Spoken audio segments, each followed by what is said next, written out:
You're smart. You've made a few dollars. You've done what the financial books have told you. You've listened to the podcast. You've gone to the websites.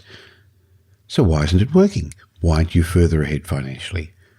Maybe emotions and expectations are getting in the way of good sense. Or maybe you're paying attention to the wrong people. And it's not that you're buying too many lattes or smashed avocados. Or maybe it is, I don't know your circumstances, but we've all made mistakes with money, sometimes knowingly, sometimes recklessly, and there are other poor habits many of us have got that hold us back. And that's what I'm going to chat today with Tom Corley about in our Rich Habits, Poor Habits podcast, where we have a talk about why people do stupid things with their money, and when you understand that, hopefully you're not going to make those mistakes and you'll be more money aware and help you get financially further in life. So welcome to today's episode of the Michael Yardney podcast. Welcome to the Michael Yardney podcast, where twice each week you will learn a number of new ideas regarding success, property investment and money in around 30 minutes. Our show is brought to you by Metropole, who specialise in helping you grow, protect and pass on your wealth through strategic property and wealth advice. Now here's your host, Michael Yardney, Australia's most trusted property commentator who has once again been voted Australia's leading property investment advisor. That's the fifth time he's won a similar award in the last 7 years.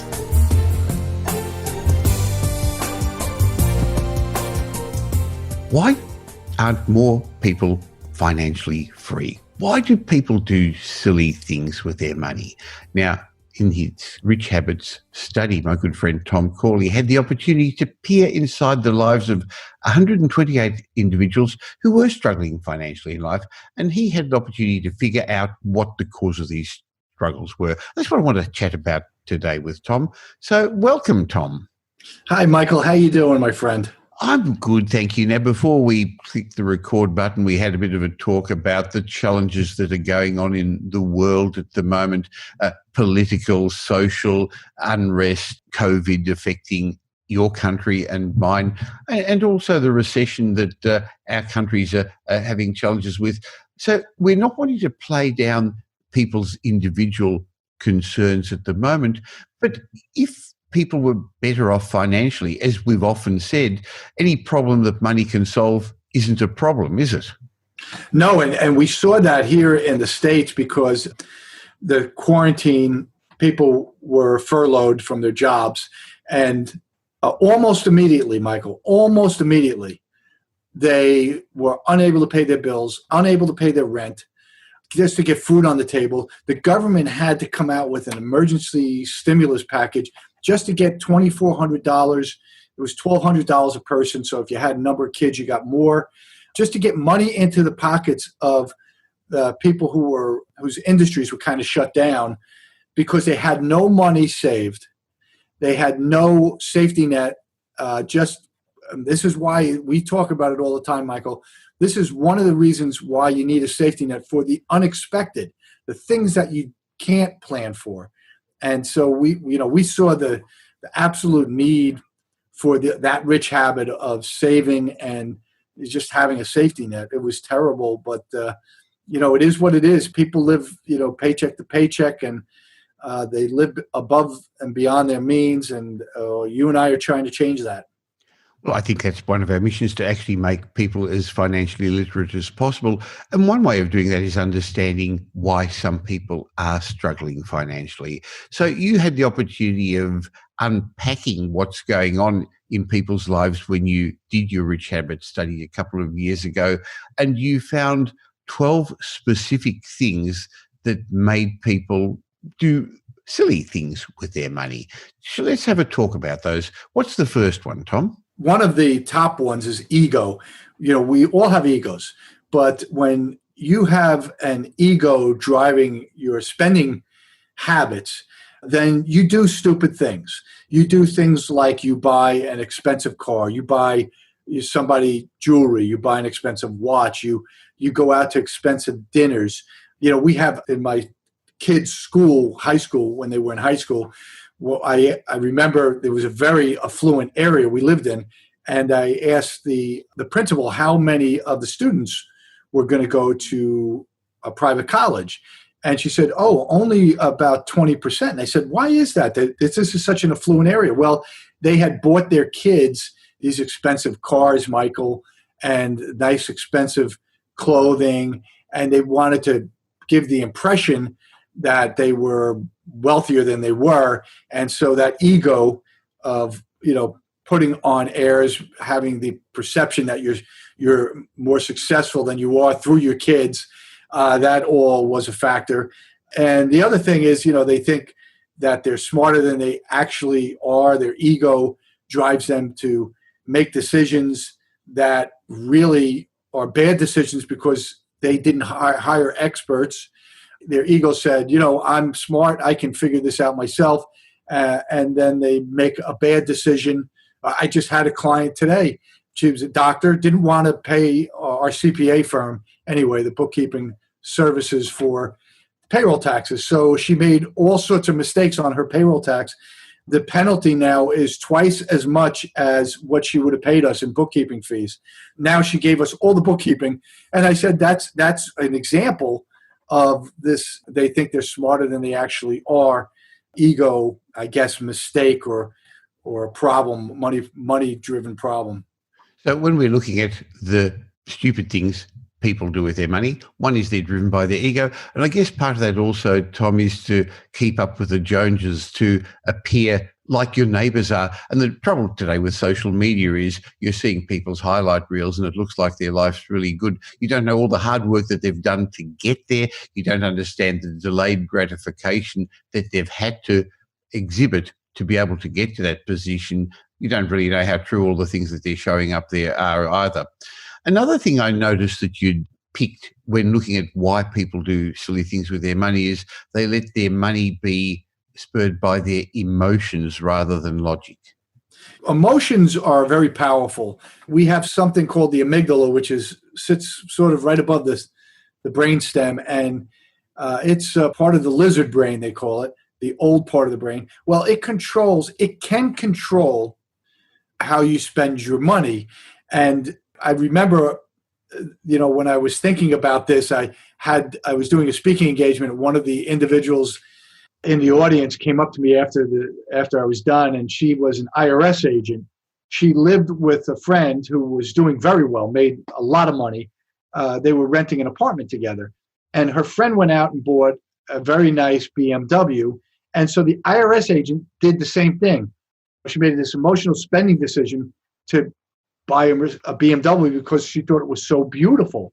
And then she came up to me to tell me after the speaking engagement that she couldn't afford it.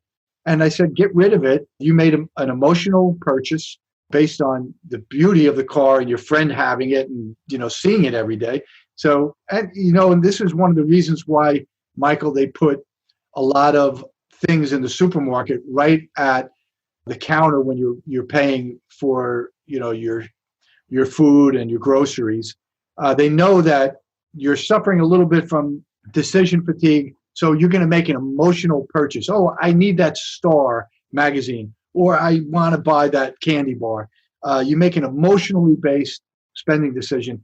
And they have TV late at night. I think my sister-in-law, she has to manage this problem. She gets all caught up with the advertising on the TV, and she ends up spending money on something she didn't want. So that's an emotional spending decision. It's a poor habit. Now, of course, we're all human, so we all exhibit some of these things we're going to be talking about in different ways. And I think it's okay to recognize that. At least when we recognize it, we can start to act on that and replace some of our poor habits with rich habits. So really what you're talking about are some poor habits we have that stop us becoming wealthy. And in fact, we've written a best-selling book on that, Rich Habits, Poor Habits. Maybe we can talk a bit about that later on. So one is ego, the second is emotion, and then we've got these cognitive biases that make us make irrational decisions despite us thinking we're rational, Tom. Yeah, so I have another story on this. So I have a client who we do financial planning for, and she only wants to invest in what they call socially conscious funds. These are environmentally friendly wealth managers who are investing money in things that, she's agreeable with. That's her ideology. She only wants her money to be invested a certain way, socially conscious way. Well, unfortunately, those funds don't do very well. The problem is her money is not doing as well as it should do. And we told her it wouldn't. And she is upset about that. And so she made a biased investment decision. And we do it all the time. We make these biased spending decisions. In the United States, we have so much political nonsense going on here. And you have, the Democrats boycotting, let's say, a Chick-fil-A. So now they're making an ideological decision, even though Chick-fil-A is a very good restaurant, fast food restaurant, a lot healthier than, the McDonald's and the Burger Kings. They decided to make an ideologically based spending decision, a bias. They allowed their bias to get in the way of healthy, eating healthy junk food, if you will. So it happens. It's just the way we are. We're human beings. We're subject to our own individual biases. Tom, how much of the silly financial decisions adults make have to do with their lack of financial fluency, their ignorance? Oh, I think a great deal of it. The smart ones recognize their ignorance, and they'll hire experts to help them manage their money, file their taxes, and manage the administrative part of their businesses. When you are ignorant, sometimes you don't know you're ignorant, right? So you make all the sorts of decisions out of ignorance, and then you scratch your head, 3 or 4 years later because your business went under, and you don't know why. And so the one thing I found with the wealthy people in my study, Michael, was they acknowledged their ignorance. They knew they were ignorant in certain aspects of life, and they hired experts to help them manage their ignorance, to overcome their ignorance. Now, may I interrupt? Ignorance seems to have nasty connotations, but I don't think that's really what we're saying. There's areas that you don't know or you don't understand. You're not the smartest person in your team. I'm not sure how the words are used in the United States, but here in Australia, if you're ignorant, it seems to be a derogatory term. And that's not what we're really talking about, is it? No. I guess maybe another way to look at it is you take uneducated risks, or you make uneducated spending decisions. That's probably a nicer way to phrase it than ignorance, but that's really what's going on there. So many people invest in businesses, they don't do their homework. And so maybe they don't even know a lot about the industry that they're investing in.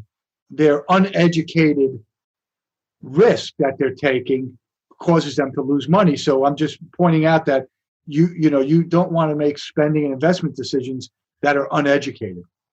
I think I've seen the other way as well, Tom, where some people are actually overthinking and either get stuck with analysis paralysis and don't go ahead and make decisions, or they somehow or other find this complicated, convoluted way to do things. And you look from the outside and you wonder, why? Oh boy! So in my Rich Habits study, the self-made millionaires, the 177 self-made millionaires, one of the attributes they had, I call it a rich habit, is they don't overthink. They do their homework. They gather as much information as they can on whatever they were going to do, whatever investment they were going to spend their money on, and then they took action, Michael. They didn't overthink it. They didn't pause, because the opportunity sometimes passes. I had, for example, one of my financial planning clients was dragging their feet after we presented them with the financial plan, and we made recommendations, and we said, we think you should invest in this. And he dragged his feet. He dragged his feet for 3 months, then for 6 months, and almost a year. And had he invested the way we wanted him to invest, his money would have grown about 25%. It just so happened that year was just a big, uptick in the stock market. And so by the time he, decided to invest his money based on our recommendations, he had lost 25%. So his million, he had about $1 million, would have been 1,250,000. He still had about $1 million. So he lost $250,000, which was too bad. Now, we're talking about the stupid things people do with their money, and overthinking is one. But I guess other people would just not go ahead, Tom, because of fear of debt, fear of making mistakes, fear of looking silly in front of people. Yeah, fear of taking any risks at all. So maybe you invest your money in conservatively, or let's say that we had the downturn in the stock market in the U.S. 2000. Let's see, it was in March, right around when this quarantine hit. Oh Yes. my gosh, people were flying out of the stock market, Michael. It was amazing. They liquidated their investments out of fear. They were driven by fear, and fear can make you do stupid things. So that's one of the stupid things that people do with their money. They make financial decisions based on fear. What about stress? Is that similar? Yeah. So what I found in my research, I was trying to get my arms around and understand habits. That forced me to study the brain, because that's where habits are formulated, in the brain.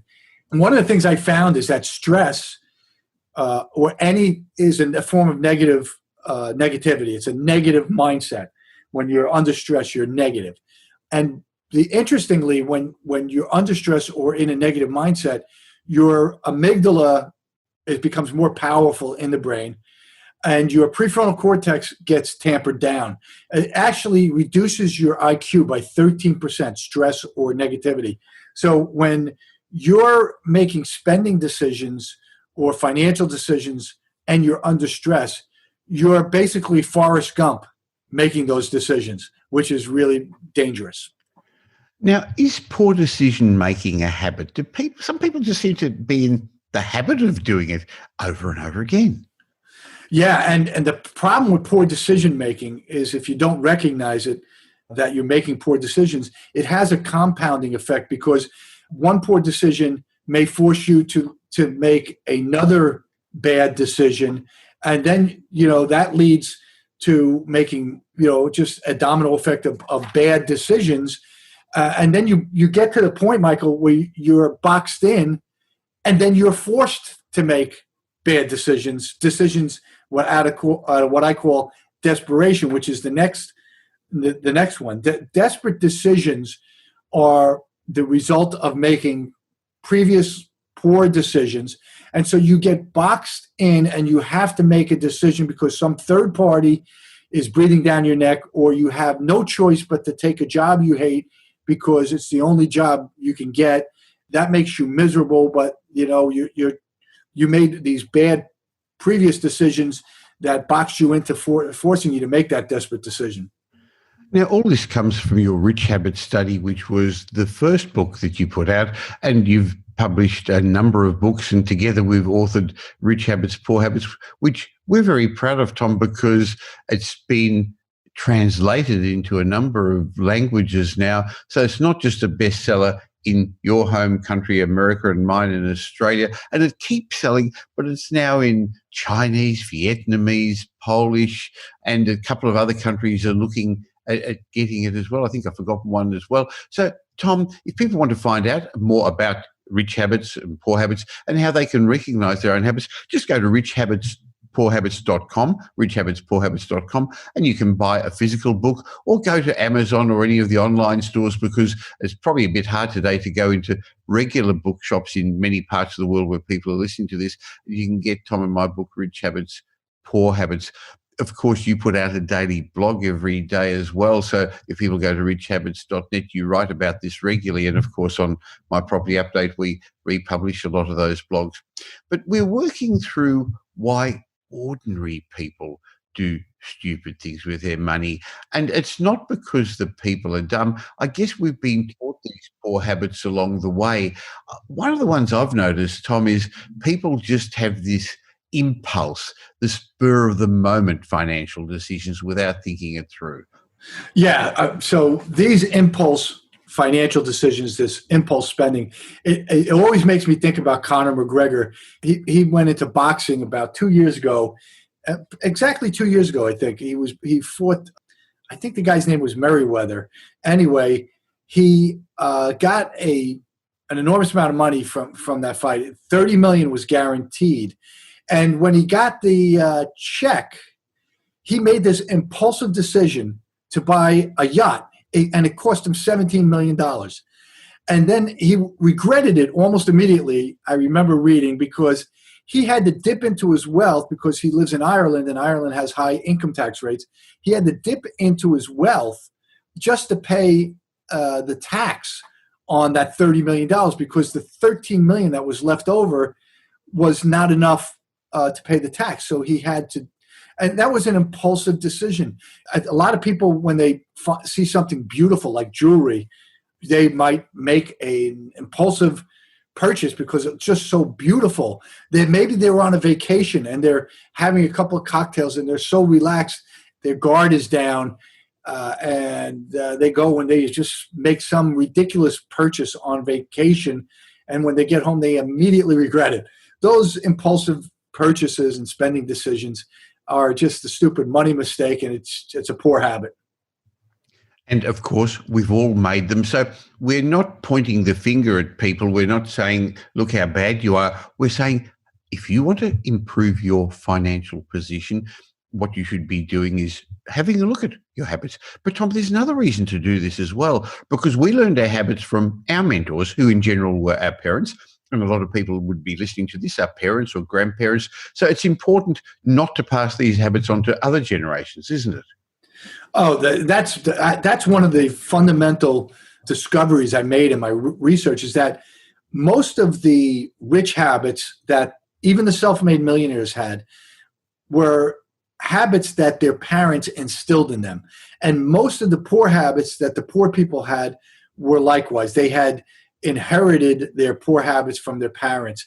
And so it doesn't matter if you're rich or poor. It's really, when you're a child, it's the habits that your parents instill in you when you're growing up that you carry with you into your adult life. And there's studies on this. There was one study that said that at the age of 9, I think it was a Brown University study, at the age of 9, you will have the habits that you forge by the age of 9 will carry with you until adulthood. That was a study on 50,000 families. That was amazing to me. That was exactly what my research was saying. So it was nice to have a third-party independent study to validate my research. So yeah, your parents are fundamental to your success. And if you don't have parents that are success mentors, which is most of us, you have to find a mentor along the way. It's really got to be something you diligently pursue, because otherwise you're winging it and you're going to learn the hard way through the school of hard knocks.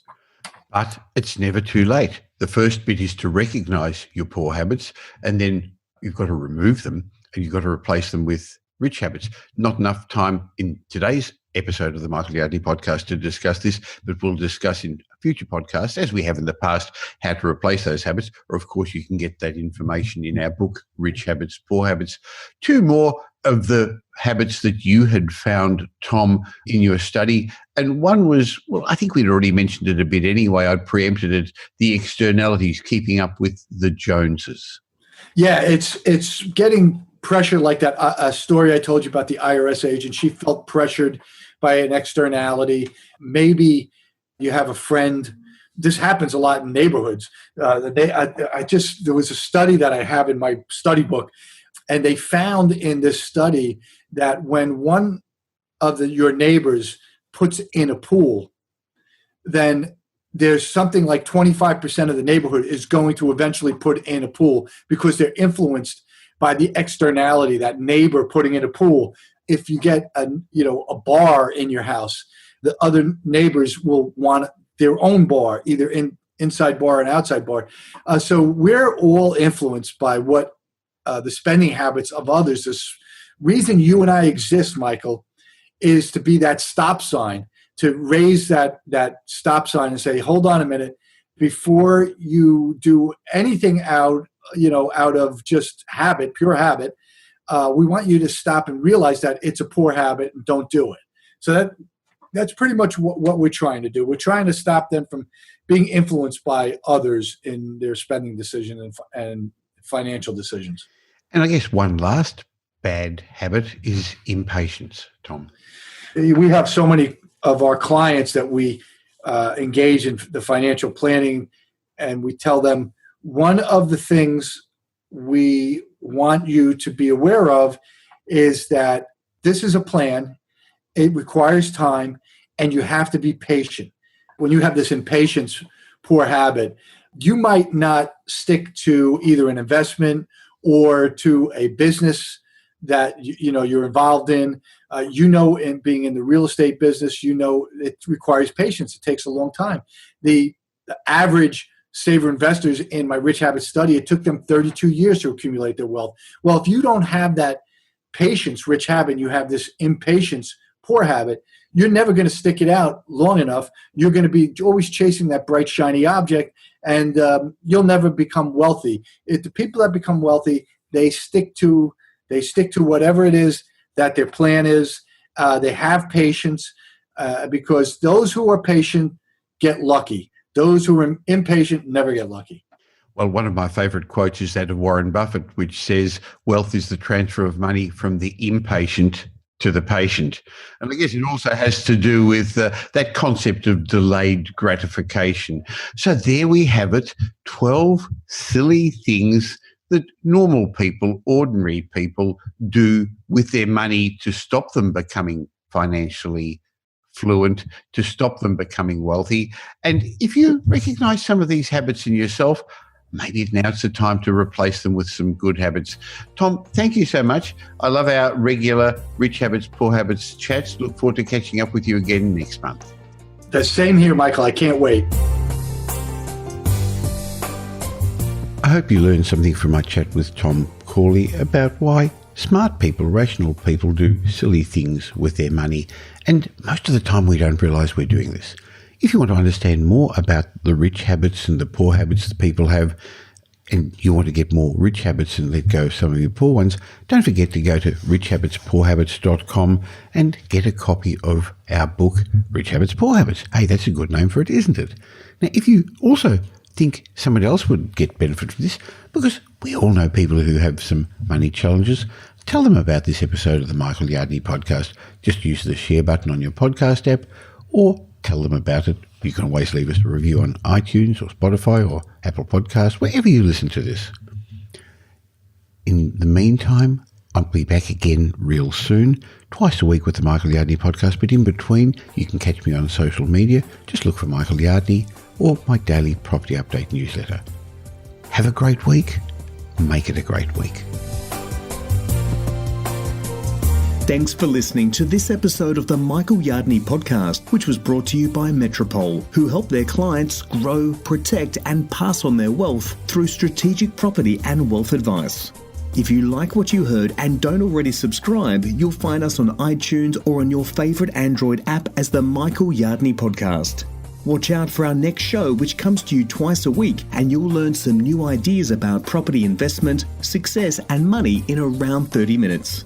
To get more of Michael's thoughts, go across to www.propertyupdate.com.au and sign up for his daily morning briefing, and you'll hear from not only Michael but a group of leading property success and money experts. And just a reminder that the information you heard in this show today is general educational advice and not specific investment advice, as we don't know your personal circumstances. If you're looking for specific advice, why not ask the team at Metropole to help you?